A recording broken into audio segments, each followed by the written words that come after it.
Hello বন্ধুরা, কেমন আছেন সবাই? আশা করি ভালো আছেন। আজকে আবার একটা নতুন ভিডিও, নতুন টপিক নিয়ে চলে এসেছি আপনাদের সামনে, শেয়ার বাজার সম্পর্কে। ঠিক আছে? আজকের ভিডিওটি হচ্ছে কালকে একটা ভিডিও করেছিলাম, গতকাল একটা ভিডিও করেছিলাম যে শেয়ার বাজারে আপনি কিভাবে যারা নতুন আছেন তারা কিভাবে কাজ শুরু করবেন, কত ক্যাপিটাল নিয়ে আসবেন, কিভাবে আপনি জার্নি করবেন মার্কেটে, সবটা নিয়ে একটা ভিডিও করেছিলাম। আজকের ভিডিওটা হচ্ছে আপনি কি কারা, কারা শেয়ার বাজারে কাজ করতে পারে, কারা করতে পারে না। ঠিক আছে? কারা কিভাবে কাজ করবে, কারা কিভাবে কাজ করবে, কারা করতে পারবে, কারা করতে পারবে না। আরেকটা হলো কারা কিভাবে কাজ করবে। একটা হলো কত সময় শেয়ার বাজারে দিতে হবে, কত সময় দিতে হবে এবং কত টাকা ইনকাম করা যাবে। ঠিক আছে? মান্থলি হোক, সব রকম ভাবেই বোঝাবো। মানুষের মনে যে ডাউট গুলো থাকে, যে কেউ নতুন যখন বাজারে ঢোকে, তাদের যে ডাউট গুলো থাকে সেই ডাউট গুলোর জন্যই এই ভিডিওটা তৈরি করা হচ্ছে। ঠিক আছে? দেখুন, ভালো লাগবে, কিছু শিখতে পারবেন। যদি ভালো লাগে তাহলে চ্যানেলটিকে সাবস্ক্রাইব করবেন। আর ভিডিওটিকে লাইক করবেন, পাশে থাকা বেল আইকনটা দাবিয়ে দেবেন যাতে কোনো কিছু আমি যদি পোস্ট করি আপনার কাছে সবার ফার্স্টে পৌঁছে যায়। চলুন শুরু করা যাক। ১ম প্রশ্ন হচ্ছে, কারা শেয়ার বাজারে কাজ করতে পারবে? শেয়ার বাজার এমনই একটা বাজার, এমনই একটা জিনিস, আমার খুব ভালো লাগে যে এখানে কোনো বাউন্ডেশন নেই। মানে সবাই কাজ করতে পারবে। সবাই এখানে কাজ করতে পারবে, কোনো ব্যাপার নেই। শুধু একটুখানি আপনার মাথা খেলাতে হবে এবং আপনার একটু টাকা লাগবে। এবার এখানে যেমন একটা অ্যাডভান্টেজ যে সবাই করতে পারে, তেমন একটা ডিসঅ্যাডভান্টেজ। মানে কি? এখানে সবাই যে যার মতন আসে, ঠিক আছে? বোঝে না বা শেখে না, মার্কেট সম্বন্ধে জানে না। অনেক টাকা নিয়ে এসে লস করে চলে যায়। ঠিক আছে? এটা একদম ডিসঅ্যাডভান্টেজ।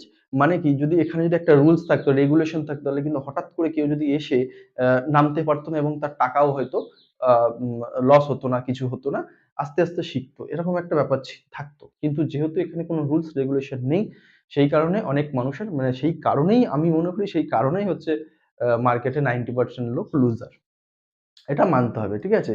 আবার যদি আ কারণ আমার ব্যক্তিগত ধারণা, যদি আ এর মধ্যে কোনো বাউন্ডেশন চলে আসে, যদি আ বলে দেয় যে এরকম, এরকম রুলস ছাড়া বা এরকম, এরকম আপনার ডিগ্রি ছাড়া আপনি করতে পারবেন না। যদি কোন রকম রুলস যদি লাগু হয় মার্কেটের ক্ষেত্রে, তাহলে কিন্তু এখানে একটা মার্কেটের ক্ষেত্রে একটা ডিসঅ্যাডভান্টেজ, তার মার্কেটের মধ্যে আ উম যে টাকা বা যেই কেউ ইনকাম করছে, আ কেউ লস করছে, এই জিনিসটা হবে না। কারণ তাহলে তো সবাই শিখে যাবে, সবাই বুঝে যাবে, সবাই জেনে যাবে। ঠিক আছে? তখন সেই মার্কেটের মধ্যে সেই ভোলাটিলিটি টা থাকবে না। ঠিক আছে? সেই কারণেই কিন্তু আমার মনে হয় যে মার্কেটে এরকম রুলস আ লাগু করা হয়নি আর হয়তো হবেও না। সে যাই হোক, আ যেটা মেইন কথা সেটা হচ্ছে কারা করতে পারে? সবাই করতে পারে। যে চাষ করে সেও করতে পারে, যে হকারি করে সেও করতে পারে, যে ছোটখাটো মুদিখানা দোকান আছে, বিজনেস করে, ব্যবসা করে সেও করতে পারে, যে স্টুডেন্ট আছে সেও করতে পারে। হ্যাঁ? সবাই করতে পারবে। ঠিক আছে? এবার এটা করার জন্য কি লাগবে? টাকা, আপনার কিছু ক্যাপিটাল লাগবে আর কিছু বেসিক ধারণা লাগবে। বেসিক ধারণা দিয়ে আপনি সবে মার্কেটে এন্ট্রি নিতে পারবেন। তারপরে আস্তে, আস্তে মার্কেটে এন্ট্রি যতদিন আপনি না নেবেন, উপর থেকে যতই আপনি ভিডিও দেখুন, যতই আপনি যা দেখুন, যতই আপনি যা পড়ুন, কোনদিন আপনার আ মাথায় ঢুকবে না। তার কারণ মার্কেটে যদি টেকনিক্যাল অ্যানালাইসিস বলুন, ফান্ডামেন্টাল অ্যানালাইসিস বলুন, এইগুলো যদি 50% হয়, 50% হচ্ছে আপনার সাইকোলজি, আপনার পেশেন্স। এই দুটো নিয়েই কিন্তু মার্কেটে কাজ হয়। মানে আপনার সাইকোলজি আর পেশেন্স থাকলে কিন্তু মার্কেটে আপনি 50-60% উইন, মানে আপনি শিখে গেছেন। আর আর বাদবাকিটুকু যে fundamental analysis, technical analysis, news সবকিছু দেখে কিন্তু বাদবাকি 40 বা 50% আপনাকে গেইন করতে হয়। ঠিক আছে? এটাই হচ্ছে ব্যাপার, যে মার্কেটে সবাই মোটামুটি কাজ করতে পারবেন। ঠিক আছে? এবং এবার হচ্ছে আসি, কে কিভাবে কাজ করবে? মার্কেটে অনেক রকম ট্রেড হয়। ইন্ট্রাডে ট্রেড হয়, অপশন ফিউচার হয়, সুইং ট্রেড হয় এবং ইনভেস্টিং হয়। এবার কথা হচ্ছে যে যারা নতুন আছে তাদের ক্ষেত্রে আমি সবসময় বলে থাকি, আমার ব্যক্তিগত ওপিনিয়ন, মানে ব্যক্তিগত মতামত, যে তারা সুইং ট্রেডিং থেকে শুরু করুক। তাহলে কি হবে? তারা যদি সুইং ট্রেডিং থেকে শুরু করে, তাহলে সুইং ট্রেডিং এর মধ্যে তারা বাই সেল করতে পারছে, তারা মার্কেটের ওঠানামা বুঝতে পারছে, তারা কখন মার্কেট উপরে যাবে, কখন মার্কেট নিচে আসবে সেটা বুঝতে পারছে এবং তাদের যে মার্কেটে যে ওই যে পেশেন্স বলছিলাম না, যে এসেই যদি একটা একটা কোনো একটা কোম্পানি স্টক কিনে ৫ বছরের জন্য তাকে হোল্ড করতে বলা হয়, সে পারবে না। অটোমেটিক সে যখনই দেখবে যে তার পোর্টফোলিও থেকে লস দেখাচ্ছে 10% যা যা তার ক্যাপিটাল তার 10% যখনই লস দেখাবে, সে ভয়তে বলবে, "ধুস হচ্ছে না, অনেকদিন সময় হয়ে গেল, তারপরেও দেখছি লস", বেরিয়ে যাবে। ঠিক আছে? সেই কারণে সুইং ট্রেডিং টা সবথেকে বেটার। এবার কথা হচ্ছে যারা স্টুডেন্ট আছে তারা কি করবে? তারা তো, তাদের কাছে তো টাকা নেই। তারা পকেট মানি থেকে, মানে যা খরচা পায় সেখান থেকে করে। তারা কি করবে? তারা, আমি যেটা বলব সেটা হচ্ছে, পার মান্থ দেখা গেল পার মান্থ যে পকেট মানিটা জোগাড় করছে, হ্যাঁ? দেখা গেল একটা ছেলের মাসে মাসে এখনকার সময়ে দাঁড়িয়ে বলছে ৳৩,০০০ পকেট মানি আছে। সে কি করবে? যে তার খরচা আছে ৳১,৫০০ মতন, দেখা গেল খরচা করলো, ৳১,৫০০ রেখে দিল। ২-৪ মাস জমানোর পরে একটা ক্যাপিটাল হলো। সেই ক্যাপিটাল নিয়ে টুকটুক করে সে ইনভেস্ট করবে বা সুইং ট্রেডিং এর জন্য অল্প, অল্প করে করবে। হ্যাঁ, তার কিন্তু লস হবে। কিন্তু সেই লসটাকে ভেবে নিতে হবে যে সে মার্কেটকে ফিস দিচ্ছে শেখার জন্য। ঠিক আছে? এইভাবে করে স্টুডেন্টরা সুইং ট্রেডিং এর মাধ্যমে নিজের পয়সা অল্প, অল্প করে জমিয়ে, হ্যাঁ? অল্প, অল্প করে সুইং ট্রেড করবেন এবং শিখবেন। ঠিক আছে? আরো ভিডিও আছে, YouTube এ অনেক ভিডিও আছে, দেখবেন।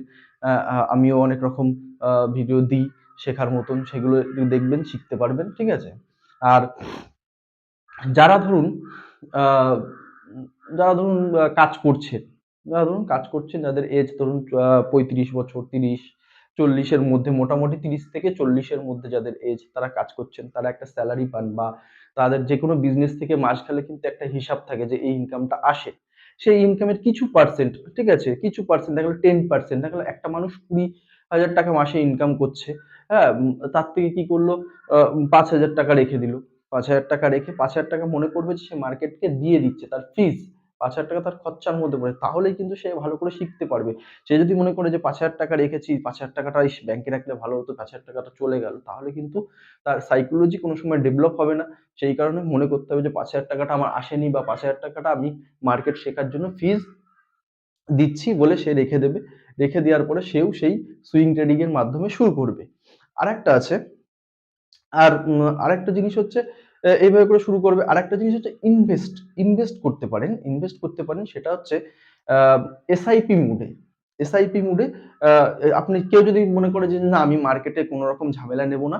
আ ব কোন রকম মার্কেটে আমি বাই সেল কিচ্ছু করব না।" অনেকেই আছে কিন্তু তাদের মা ব্রেইন খুব ঠান্ডা হয়। তারা আ পারে এগুলো ইয়ে করতে। পেশেন্স তাদের মধ্যে আছে। অনেকেরই কিন্তু এরকম গড গিফটেড পেশেন্স খুব আছে। দেখবেন অনেক মানুষ, দেখবেন আপনাদের পাড়াতে হোক বা পাশে হোক, খুব ধৈর্যশীল। হুম? সেই সমস্ত মানুষরা করতে পারেন কি? সেটা হচ্ছে যে, আপনি কিছুই জানেন না, কিছুই বোঝেন না। আপনার কোনো এনালাইসিস ও করতে হবে না। ঠিক আছে? কারণ মার্কেট সারা জীবনই কিন্তু ডাউনে আসে। মানে মার্কেট কিন্তু সারা জীবনই এরকম ওপরে যায়, আবার ডাউনে আসে, আবার ওপরে যায়, আবার ডাউনে আসে, আবার উপরে যায়, আবার ডাউনে আসে। এরকমভাবে চলতে থাকে। মার্কেট কিন্তু সারা জীবন কিন্তু এরকমভাবে পড়তে থাকে না। আমি খুব কম দেখেছি পড়তে থাকা। ঠিক আছে? কিছু, কিছু স্টকে কিছু, কিছু প্রবলেমের জন্য পড়ে। ঠিক আছে? কিন্তু অল ওভার মার্কেট কিন্তু সারা জীবন আপনি ডেটা দেখবেন, নিফটি ফিফটি বলুন, সেনসেক্স বলুন, এবং ব্যাংক নিফটি বলুন, সবারই কিন্তু মোটামুটি, আপনি যদি ছোট চার্টটাকে ছোট করে দেখেন, দেখবেন এরকম সব ওপরেই গেছে। কিছু, কিছু সময় কারেকশন হয়েছে, কারেকশনের নিচে এসছে, আবার উপরে গেছে। ঠিক আছে? সেই কারণে মার্কেটে এই চিন্তাটা করবেন না যে টাকা আপনার লস বা জিরো হয়ে যাবে। কখনোই সম্ভব না। জিরো হবে না। আপনার পয়সা মার্কেটে থাকবে। ঠিক আছে? এইবার এবার হচ্ছে, আপনি কোথায় ইনভেস্ট করবেন, কিভাবে ইনভেস্ট করবেন? সেটা হচ্ছে যে, আমাদের যে ইনডেক্স গুলো আছে না? ইনডেক্স গুলো হচ্ছে Nifty fifty, Sensex, bank Nifty, mid cap Nifty, fin Nifty. আমি সবথেকে মনে করি, যদি আপনি ইনভেস্ট করেন, নিফটি 50 তে ইনভেস্ট করবেন। ঠিক আছে? এবার ইনভেস্টটা কি করবেন? এসআইপি মুডে করবেন। তার কারণ হচ্ছে, নিফটি 50 এমনই একটা জিনিস, আমাদের আ দেশের মধ্যে যে টপ ৫০ টা কোম্পানি থাকে, যে সবথেকে ভালো গেইন করছে, সবথেকে ভালো পারফরম্যান্স, ভালো ব্র্যান্ড, ঠিক আছে? সেই সমস্ত কোম্পানিকে নিয়ে, ৫০ টা কোম্পানিকে নিয়ে ৫০ টা কোম্পানিকে সিলেক্ট করে। সারা দেশে দেখা গেল ৫০,০০০ কোম্পানি আছে। তার মধ্যে থেকে ৫০ টা কোম্পানি সিলেক্ট হয়ে একটা একটা ইনডেক্স ফান্ড তৈরি হয়। সেই ফান্ডটার নামই হচ্ছে নিফটি ফিফটি। ঠিক আছে? এবার তার মানে বুঝে দেখুন যে, সারা ভারতের ইকোনমি কিন্তু ওই ৫০ টা, মানে মার্কেট দেখবেন বলে না যে আজকে 1% ডাউন, 2% আপ। এই যে কথাগুলো বলে, এটা কি দেখে বলে? এটা দেখে নিফটি ফিফটি, যেগুলো যেগুলো ইনডেক্স ফান্ড আছে, নিফটি ফিফটি, ব্যাংক নিফটি, এইগুলোকে দেখে বলা হয়। তার মানে নিফটি ফিফটি যদি আজকে 1% যদি 1% যদি ডাউনে থাকে, তাহলে কিন্তু আজকের মার্কেট কিন্তু 1% ডাউন। ঠিক আছে? এইটা কিন্তু মানুষ ধরে। তার মানে এটা কি, নিফটি ফিফটির ওয়েটেজটা প্রচুর, মানে সারা ভারতের ইকোনমি কিন্তু এর উপরে ডিপেন্ড করছে।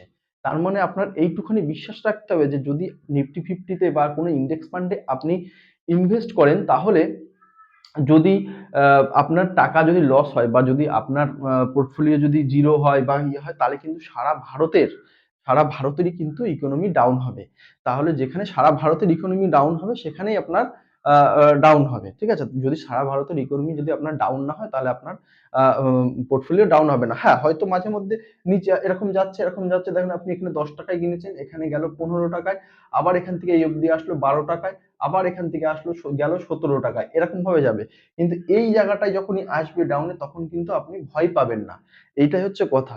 এইখানেই কিন্তু নতুন যারা বিগিনার্স আছে তারা ভাবে এই মার্কেট ক্রাশ করে গেছে, মার্কেট ফল করে গেছে, বিভিন্ন তখন নিউজ ছড়ায় প্রচন্ড যে মার্কেট ক্রাশ করে গেছে, এ হয়ে গেছে।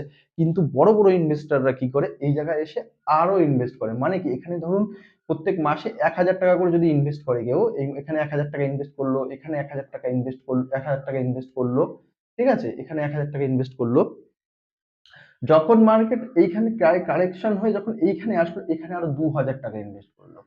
ঠিক আছে? মানে কি, এই জায়গাটায় মার্কেট গেছিল, এখানে মার্কেটের প্রাইস ছিল 15 টাকা, মানে 10 এর থেকে 15 টাকা গেছিল। তারপরে আবার যখন মার্কেট ডাউনে আসলো 12 টাকায় আসে, তার মানে কি, এই যে 15 টাকার থেকে 12 টাকায় আসে মানে 3 টাকা কমেছে। তার মানে 3 টাকা কমে সে পাচ্ছে আবার প্রাইস, মানে 3 টাকা কমে সে আবার সেই স্টকটা, সে মালটা কিনতে পাচ্ছে। সেই কারণে বড় বড় ইনভেস্টর কি করে, এই সময় আরো বেশি ইনভেস্ট করে। ঠিক আছে? এবার যারা ইনভেস্ট করবেন তারা কি করে ইনভেস্ট করে, এসআইপি মুডে ধরুন আপনি, ধরুন মাস গেলে 20,000 টাকা ইনকাম করেন আপনি, তার থেকে ভাবছেন যে 3,000 টাকা আপনি ব্যাংকে থবেন। এবার একটা কথায় আসি, ব্যাংকের কথায় যেহেতু আসলাম, অনেকে ভাবে কি যে মার্কেটে থবো, মার্কেটে অনেক রিস্ক আছে, মার্কেট কি হয়ে যাবে, পয়সা ইয়ে যাবে। আমি যেটা বললাম যে ইন্ডেক্স ফান্ড যদি আপনার যদি কমে আসে বা জিরো হয়ে যায়, তাহলে কিন্তু আপনার টোটাল সারা ভারতের ইকোনমি কিন্তু ক্র্যাশ করে যাবে। সেই কারণে আপনার এইটুকুনি ভরসা রাখতে হবে। এইবার আপনি যদি বলেন না আমি এত ঝামেলা নেব না, আমি এত কেন ঝামেলা নেবো, আমি ব্যাংকে থবো, মাস গেলে প্রত্যেক মাসে থবো, একটা টাইমে গিয়ে আমি একটা টাকা পাবো। আপনি একটা কথা চিন্তা করেন যে ব্যাংকে আপনার 1,00,000 টাকা যদি থন, 1,00,000 টাকা যদি ব্যাংকে আপনি থন, তাহলে বছরে গেলে আপনাকে ঠিক 1 বছরের মাথায় আপনি 6 থেকে 7 হাজার টাকা ইন্টারেস্ট পাবেন। 6 থেকে 7 হাজার টাকা এর মধ্যে ঘোরাফেরা করে, 6 থেকে 7 হাজার টাকা আপনি ইন্টারেস্ট পাবেন। ঠিক আছে? আর আপনি যদি এই মানে ধরুন আপনি মাসে মাসে এসআইপি করে 1,00,000 টাকা আপনি ইনভেস্ট করেছেন, ঠিক আছে, মাসে মাসে 2,000 3,000 করে থুয়ে এরকম আপনার 1,00,000 টাকা এসছে। এইটাই যদি আপনি ইন্ডেক্স ফান্ডে থন, আমি একদিনকে হিসাবটা করে দেখাবো, ঠিক আছে, এখন আমি দেখাতে পাচ্ছি না, কিন্তু আমি একটা অ্যাপ্রক্স আন্দাজ বলছি। হ্যাঁ, যদি আপনি এই মাসে যদি আপনি যদি এরকম এসআইপি করে থন, বছরে যদি যদি কোনো সময় আপনার 1,00,000 টাকা জমে, আমি আমি আশা করছি আপনি মোটামুটি 1,20,000 টাকা মতন আপনার রিটার্ন হয়ে যাবে। 1,20,000 টাকা মতন আপনার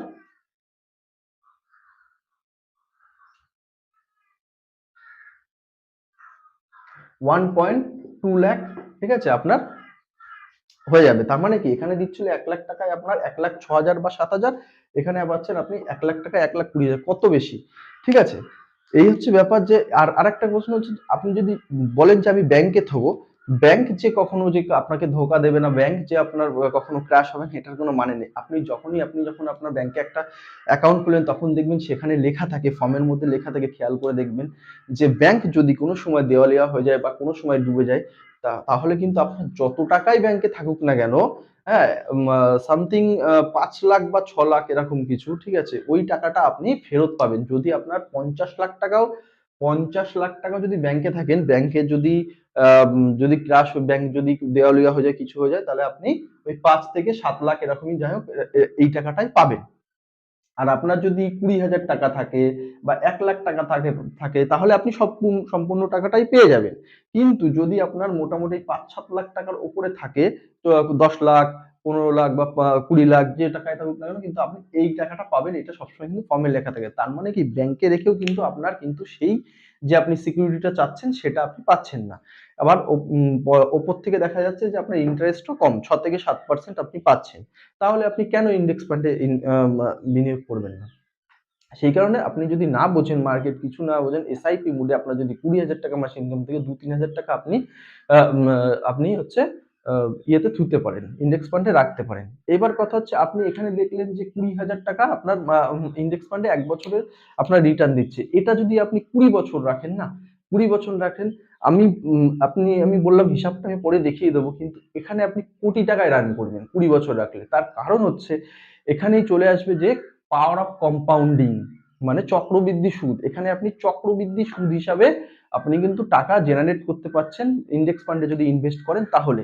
আর চক্রবৃদ্ধি সুদ হিসাবে যদি আপনি ইনভেস্ট করেন তাহলে কিন্তু আপনার টাকা যদি আপনি এসআইপি মোডে 3,000 টাকা 4,000 টাকা করে যদি তুলতে পারেন, তাহলে 20 বছর পরে আপনি অ্যাপ্রক্স আপনি কোটি টাকার উপরে আপনি আপনার টাকা অ্যামাউন্ট চলে যাবে।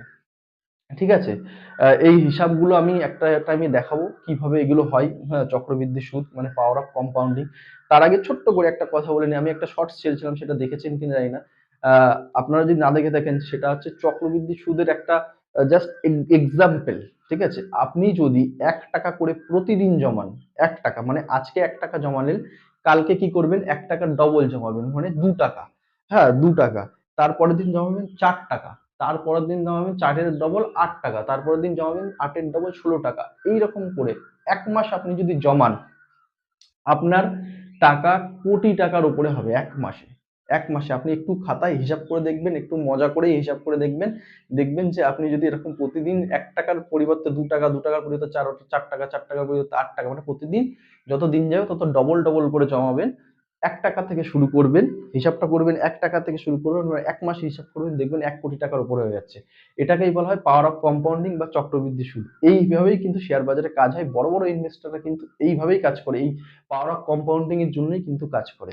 সেই কারণে যারা ইনভেস্ট করতে চান, যারা আ ইয়ে এসআইপি মুডে, তারা আপনারা ইন্ডেক্স ফান্ডে করতে পারেন, অথবা ইন্ডেক্স ফান্ডের থেকেও যদি আপনি বেটার রিটার্ন পেতে চান, তাহলে একটু রিস্ক ইন্ডেক্স ফান্ডে যদি 99% আপনার রিস্ক নেই, 1% রিস্ক আছে। আবার দেখা যাচ্ছে যদি আপনি নিফটি 50 মানে যে 50 টা কোম্পানির আ যে লিস্টটা রয়েছে তার মধ্যে যদি কোনো ভালো ব্র্যান্ড দেখে, ভালো কোম্পানি দেখে ফান্ডামেন্টাল অ্যানালাইসিস করার পরে আপনি যদি ইনভেস্ট করেন, সেখানে দেখা যাচ্ছে রিস্ক 10% বা 80 মা মা 20%, 80% আপনার সিকিউর। ঠিক আছে? সেখানে গিয়ে দেখা যাচ্ছে আপনার আম প্রফিট দেখা গেল আরো বেড়ে গেল। দেখা গেল এখানে যেমন বছরে ৳20,000 প্রফিট পাচ্ছেন, সেখানে হলো ৳30,000 হয়ে গেল। একটুখানি রিস্ক নিতে হবে। আপনি শেয়ার বাজারে যেরকম রিস্ক নিবেন তেমন আপনার প্রফিট আসবে। এটাই হচ্ছে মেইন কথা। সে যাই হোক, আ উম যারা ইনভেস্ট করবেন, যারা ইনভেস্ট করতে চান, যাদের পেশেন্স আছে, তারা এইভাবে করে ইনভেস্ট করতে পারেন। এটাই হচ্ছে বলার ছিল। এইবার পরের ইয়েটায় আসি। সেটা হচ্ছে মার্কেটে কত সময় দিতে হবে। মার্কেটে কত সময় দিতে হবে সেটা আপনার উপরে ডিপেন্ড করছে। যদি আপনি ইনভেস্ট করেন তাহলে কি করলেন? যেদিন আপনি ইনভেস্ট করবেন বা যখন আপনি ইনভেস্ট করবেন তখন আপনি আপনার মার্কেটের চার্টটা খুললেন। যে স্টকে ইনভেস্ট করবেন বা যে ইন্ডেক্স ফান্ডে ইনভেস্ট করবেন সেটাকে এনালাইসিস করলেন। করার পরে তার ফান্ডামেন্টালটা দেখলেন। দেখার পরে আপনি ইনভেস্ট করলেন। এবার আপনি ইনভেস্ট করবেন কয় বছরের জন্য? ধরেন মোটামুটি আপনার মাথায় রয়েছে ৫ বছর পরে আমি এটাকে দেখব। তাহলে আপনি ইনভেস্ট করে দিলেন, ইনভেস্ট করে ছেড়ে দিলেন। ঠিক আছে? ছেড়ে দিয়ে আপনার একটা মোটামুটি স্টপ লস আপনার মনে, মনে থাকবে যে আমি ৳৫০,০০০ ইনভেস্ট করছি। যেহেতু ৫ বছরের জন্য করছি, সেহেতু আমি আ উম আ দেখা গেল 40% আমি স্টপ লস 40% স্টপ লস এভাবে করে আমার মতে আমি ইনভেস্ট করলে স্টপ লস লাগানো হয় না। কারণ মার্কেট আমি জানি যে উপরে যাবেই। যদি 20% ও ক্রাশ করে তারপরে আবার উপরে যাবে। সেই সময় আবার কিনতে হয়। সে যাই হোক, অনেক এগুলো আস্তে, আস্তে ইনভেস্ট করতে, করতে জেনে যাবেন। তখন আপনার এরকম সময় লাগবে, মাঝে মধ্যে আপনি একটু চেক করলেন খুলে যে আপনার কি পরিস্থিতি আছে আপনার পোর্টফোলিও। যারা ইনভেস্ট করবেন তারা এরকমভাবে সময় দিতে পারেন। যারা সুইং ট্রেড করবেন, তাদের দেখা গেল আপনি একটা ট্রেড নিলেন। নেয়ার পরে প্রতিদিন দেখা গেল একটু অর্ধেক করে দেখলেন। ঠিক আছে? অল্প একটু ১ ঘন্টা 10 মিনিট আপনার চার্টের কি অবস্থা আছে একটু এনালাইসিস করলেন, টেকনিক্যাল দেখলেন, ফান্ডামেন্টাল এর কোনো পরিবর্তন এসছে নাকি বা কোনো নিউজ এসছে নাকি এটা একটু খবর রাখলেন। আর যারা ইন্ট্রাডে ট্রেডিং করবেন, যারা অপশনস করবেন তারা তো প্রতিদিন প্রতি মুহূর্তে সময় দিতে হবে মার্কেটে সময় দিতে হবে ইন্ট্রাডেট করতে গেলে। ঠিক আছে? এটা হচ্ছে আ এই ব্যাপার। আর কত ইনকাম মার্কেট থেকে কত ইনকাম আপনি এক্সপেক্ট করতে পারেন। একটা কথা বলি, আ মার্কেটকে কখনো যদি আপনি যদি অনেক বছর যদি না আপনার অভিজ্ঞতা হয় বা মার্কেট আ আমি ১ম এ আগের দিনের ভিডিওতেও বলেছিলাম যে মার্কেটকে কখনোই প্রফেশন ভাবে নেবেন না। আপনি একটা সাইড ভাবে নেবেন। সাইড বিজনেস বা সাইড ওটাকে কি বলে আপনার? আ যাই হোক একটা সাইড বিজনেস ভাবে আপনি নেবেন। ঠিক আছে? নেওয়ার পরে আপনি যে মেইন কাজ করছেন সেটা করবেনই। ঠিক আছে? সেটা করবেন। তার সাথে এটাকে দেখবেন। দেখতে ইনভেস্ট করতে বা ট্রেড করতে যখন আপনার অভিজ্ঞতা বেড়ে যাবে, যখন আপনি দেখছেন এখান থেকে প্রফিট হচ্ছে ২-৪ বছর যাওয়ার পরের থেকে যে আমি পারবো। তখন আপনি এটাকে প্রফেশন বানাতে পারেন। আবার আপনার উল্টোও মনে হতে পারে যে, না এখান থেকে আমি ইনকাম করতে পারছি না, এখান থেকে আমার সম্ভব না। তাহলে আপনি ছেড়ে দিন। ছেড়ে দিয়ে আপনি আবার আপনার জায়গায় যে কাজ করছেন সেটাই করুন। এইভাবে করে আপনি হচ্ছে এখানে ইনকাম করতে মানে এভাবে করে কাজ করবেন। প্রথমত এভাবে কাজ করবেন। এবার ইনকাম কতটা আসতে পারে? আপনি যদি ব্যাংকে যদি ধরুন ৳১,০০,০০০ বছর গেলে আপনার ৳৬,০০০ ৳৭,০০০ আসছে। ঠিক আছে? ৳৬,০০০-৭,০০০ আসছে।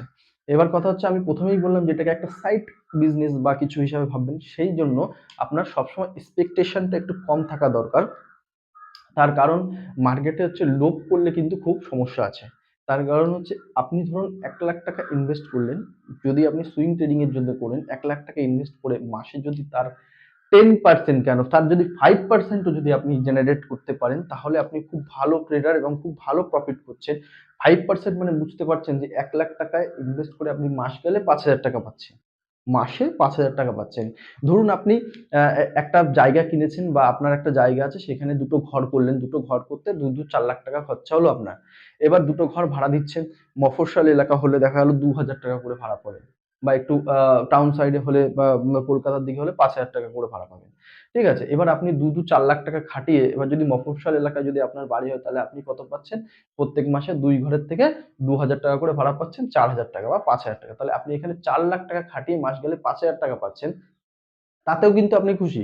কিন্তু আপনাদের সমস্যা বা সবার সমস্যা মার্কেটে যখন আসে ভাবে শেয়ার মার্কেট মানে টাকা ডবল। মানে টাকা দেবো আর টাকা বাড়বে। এরকম ভাবলে হবে না। এক্সপেকটেশন আপনাকে কম রাখতে হবে। যে আপনি যদি সুইং ট্রেডিং করেন তাহলে আপনি ৳১,০০,০০০ যদি আপনি মার্কেটে দেন, খাটান তাহলে আপনার ৫% এক্সপেকটেশন রাখতে পারেন যে হ্যাঁ, মাস গেলে ৳৫,০০০ টা অনেক টাকা। এইবার আপনার মার্কেটে টাকা কিরকম ইনকাম হয়? মার্কেটে টাকা ইনকাম হয় কোয়ান্টিটির উপরে ক্যাপিটালের উপরে। ঠিক আছে? আপনি ৳১,০০,০০০ ইনভেস্ট করে যদি আপনি ৳৫,০০০ মাসে ইনকাম করেন সেটা অনেক। তার কারণ কি বলছি? যখন আপনি ৳১,০০,০০০ ইনভেস্ট করে ৳৫,০০০ ইনকাম করতে পারবেন মাসে, যদি পারেন তাহলে দেখবেন ২-৪ বছর পরে কিন্তু আপনার টাকাও বেড়ে যাবে। তখন আপনি ৳৫,০০,০০০ ইনভেস্ট করছেন। যেহেতু এতদিন ধরে আপনি ইনকাম করছেন ২-৪ বছর পরে আপনার টাকা বেড়ে গেছে, ক্যাপিটাল বেড়ে গেছে। যখন আপনি ৳৫,০০,০০০ ইনভেস্ট করছেন তখন দেখবেন অটোমেটিক মাস গেলে আপনার ২৫-৩০,০০০ ইনকাম চলে আসছে। তাহলে তাহলে মাস গেলে ২৫-৩০ হাজার টাকা ইনকাম মানে একটা চাকরিজীবীর মতন আপনি ইনকাম করতে পারছেন। তাহলে তাহলে এর থেকে আর কি চাই? এইটুখানিই তো অনেক না? যাই হোক, আশা করি যে যা বললাম বুঝতে পারলেন। যতটুকু মানে বোঝানোর ততটুকু চেষ্টা করলাম। যদি ভিডিওটি ভালো লাগে তাহলে একটা লাইক করবেন, চ্যানেলটিকে সাবস্ক্রাইব করবেন, পাশে থাকা বেল আইকনটা দাবিয়ে দেবেন যাতে আমি কোনো কিছু ভিডিও দিলে তাহলে আপনার কাছে ফার্স্টে পৌঁছে যায়। আজকে এই পর্যন্তই। পরে একটা নতুন ভিডিও নিয়ে দেখা হচ্ছে। নমস্কার।